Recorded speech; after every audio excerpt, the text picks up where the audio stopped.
on filtering. So under this option sort and filter, you will have the option filter.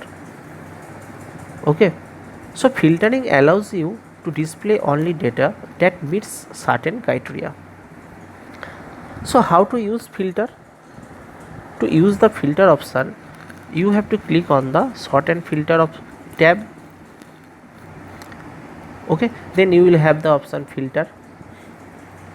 So at first click the column or columns that contains data you wish to filter. Then click on the home tab and then click on sort and filter. Okay, after getting it, you will have all the options. From here you have to select filter button, then click the arrow at the bottom of the first cell, then click the text filter here and click the words you wish to filter. Okay, understand? So you can use text filter here. Okay, and if you want to clear the filter, then click the sort and filter button and click clear button. That is, the clear button is there. Okay, so clear button is opposite of the filter button. Okay, go to the next slide. Now the comparison operator, we know equals, less than or equal to, greater than or equal to, not equal to are options or the operators called comparison operators. Here colon range produces one reference to all the cells between two references.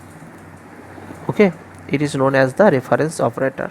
So colon range is known as the reference operator, and comma union combines multiple cell or range references into one reference. Okay, so colon and comma are under the reference operator. Now we are looking at the VLOOKUP function in Excel 2007. So look at the picture first. Here the function is VLOOKUP.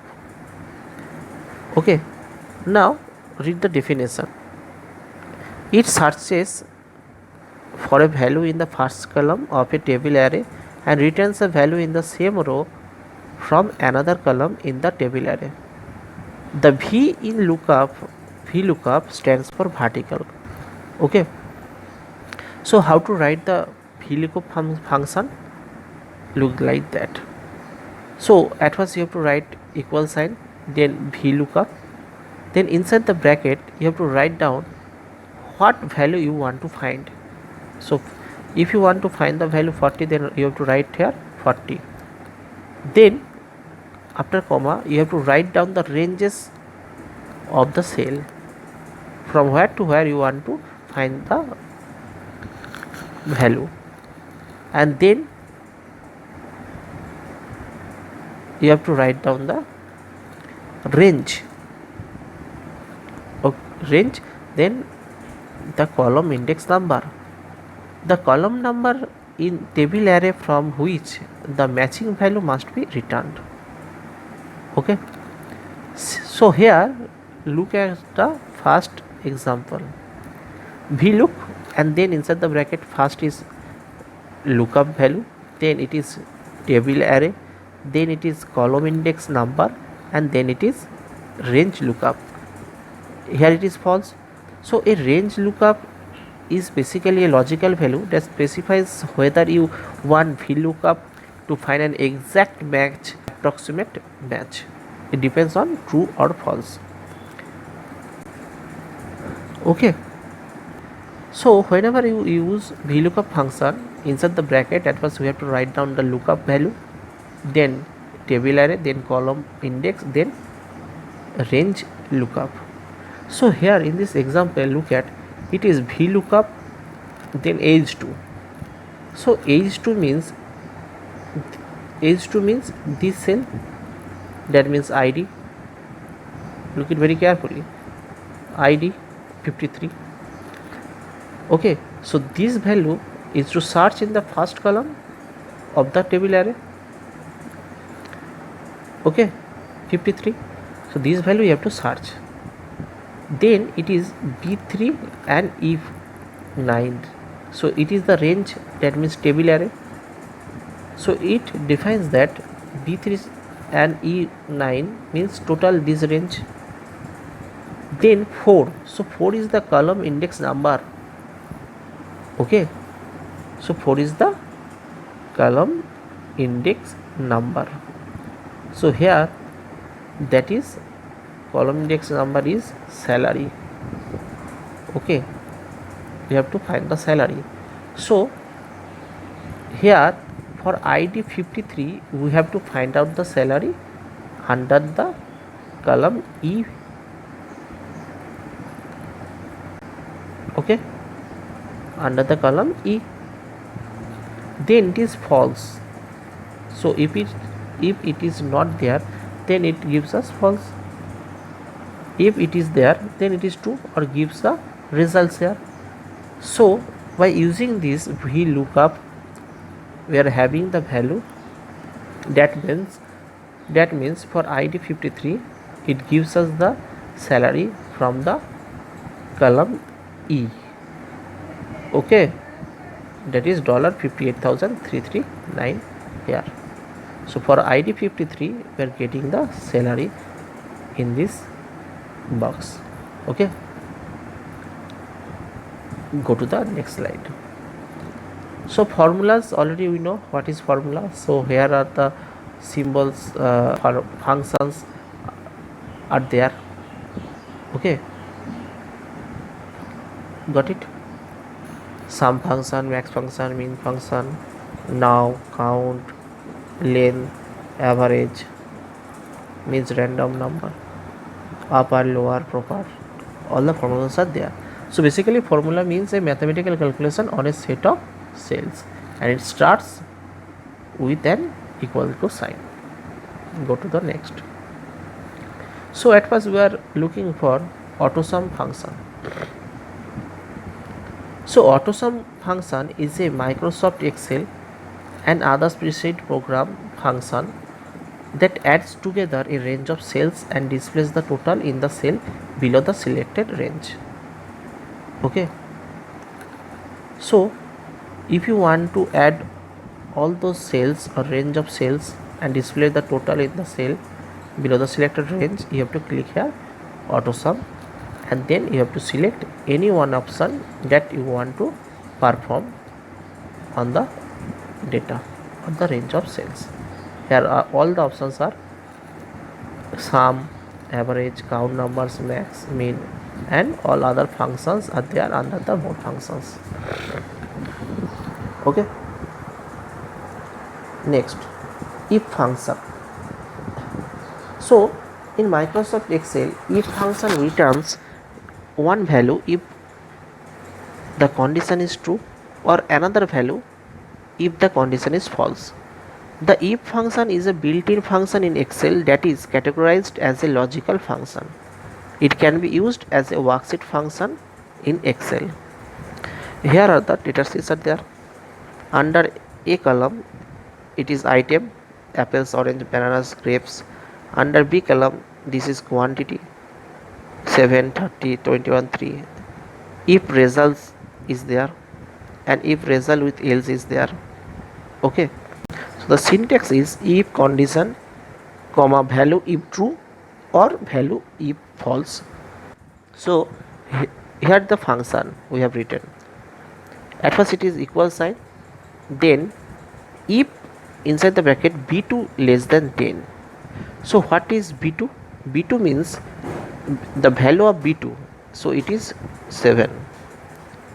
So if the condition is if b2 less than 10, so here b2 is 7, so it is less than 10. If it is less than 10, then reorder. So for all those datas it will check if the quantity value is less than 10. If it is less than 10, then the result will be reorder. Okay. If false, then reorder not will be there. So here the function is if b2 less than 10. So it checks all the values for the particular items. If it is less than 10, then it will be reordered. So we are taking 1. In the first, apples quantity 7. So it is less than 10. Yes. So it will write reorder here. Okay. So this is the if function. Go to the next slide. Today function. Today function returns the serial number of the current date. The serial number is the date time code used by Excel for date time calculation. Times are represented as fraction of a day. By default, January 1, 1900 is a serial number 1. The January 1, 2009 is serial number 39814. Okay. So basically today function returns the serial number of the current date. Okay. So if we use equal sign and then today function, it gives today's date. If we use today's function with -7, then it gives 1 week ago date. If we write in the formula bar today plus 7, then it gives 1 week in the future. Okay. Next slide. Now it is now function. The Excel now function returns the current date and time, updated continuously when a worksheet is changed or opened. The now function takes no argument. So inside the bracket there will be no argument. You can format the value returned by now as date or as a date with time by applying a number format. So if you use note function, if you use now function, it gives the current date and time. Okay. SumIf function is a worksheet function that adds all numbers in a range of cells based on one criteria. So here the criteria is 2000. It is D2. So write the criteria here D2. Then write the ranges you want to find the value. Here is the range A2 A6, and here you have to write down the range of values you have to add. Here it is C2 C6. That means here. So the value will be there 218.6. Okay. So it adds all the numbers under value if it has the satisfied criteria for the particular years. Okay. Round function. So under the formula tab we will have the options math and trigger, and then you will have the comment or the function round function. So round function basically gives the round number. Suppose we are using the function round and inside the bracket $a $3 and then comma 0. 0 means we don't need any decimal value. So it gives the value 3.14 something to 3, as we don't need any decimal value. If you want decimal value, 1 decimal value, so you have to write here 1, and you have to write round, and you have to write down the reference. Okay. For what you have to write here, it is $a $3. So it means the cell is, the address of the cell is that $a $3. Okay. So you have to write the round function using number and number digits. Number digits defines the number of digit to round the number. Okay, so if number digit is greater than 0, then number is rounded to the specified number of decimal places.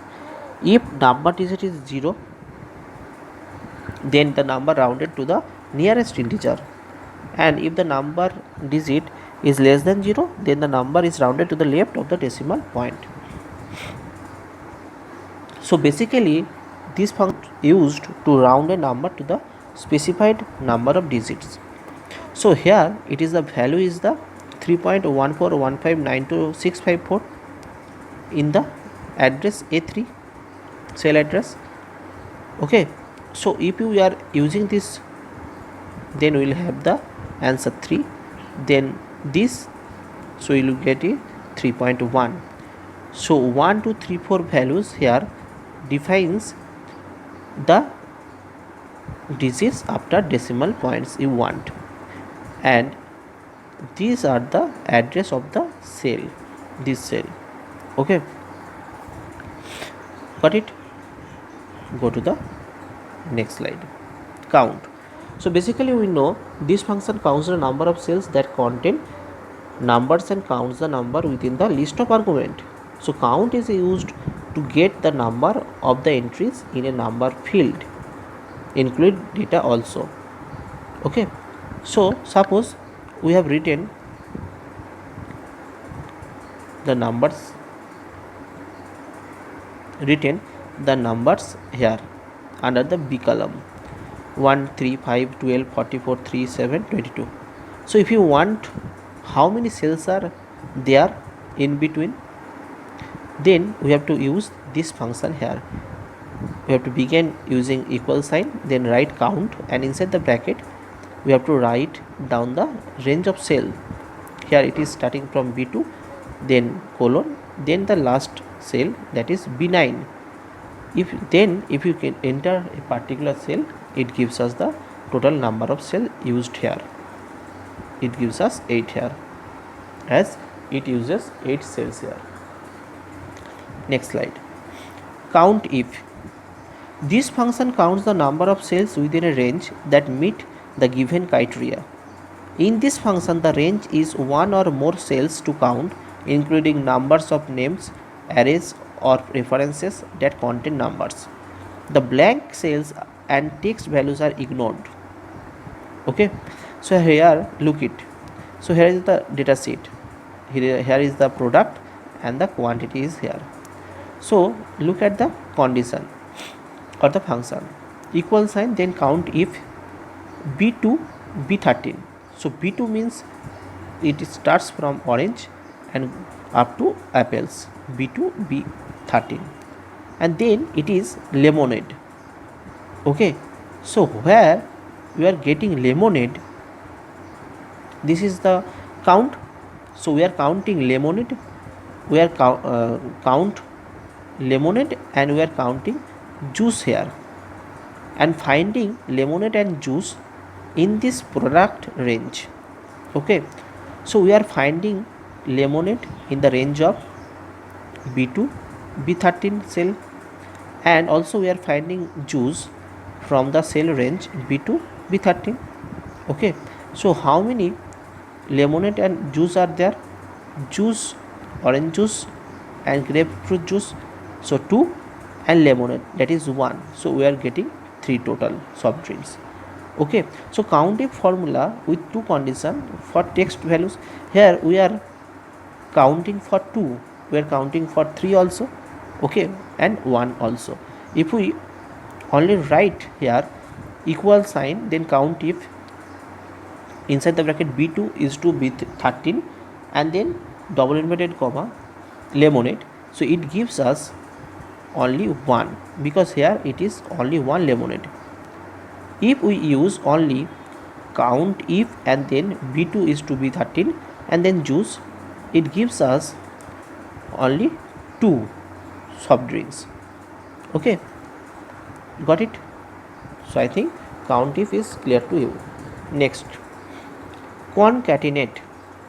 The concatenate function in Excel is designed to join different pieces of text together or combine values from several cells into one cell.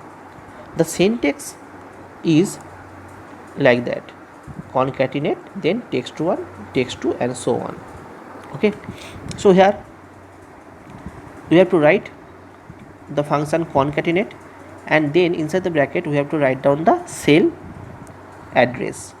Okay, for those address we are adding the text. Suppose under A column this is E, B column F, C column G, D column H. If you want to add or combine those letters, we have to use concatenate and then all the cell addresses, and we will get all the letters together here: EF, EH. Okay, go to the next slide. So here the procedure to import or copy data from other sources. Excel provides us options to choose various other data sources. We can import data from these in few steps. So if you want to choose the various other data sources, we have to follow the steps. Number one step is open a new blank workbook in Excel. Okay, then number two, click on the data tab on the ribbon, that is data tab here, and then click from other sources. Okay, so these are the options here: from other sources in the get external data group. So at first we have to click data tab on the ribbon, then click from other sources in the get external data group. Okay, then if you click on this button, then the page comes look like. Okay, here are the data sources. You can select any one data source to import or copy data. Okay, go to the next slide. Now the part is data validation. Under data tab you will have the option data validation. So this option restrict the type of data or the values that users enter into a cell. One most common data validation uses is to create a drop down list. Okay, so if you click on this data validation option, so you will have the pop-up window. Here is the settings. So here you have to put the formula or the validation formula here. Okay, so if here it is text only, that means in this data validation the condition is the data should be only text value. Here we are using the formula is text in the data validation, so we have to write this data sheet here in text only. Okay, so the Excel is text function returns true when a cell contains a text and false if it is not. Test for a text value, a logical value, true or false, that is text. Okay, so that is data validation. It restricts here the value should be only text. Okay, thank you. I think whatever I have discussed, it is clear to you. If you have doubts, then pause the video and watch the video again. Okay, thank you.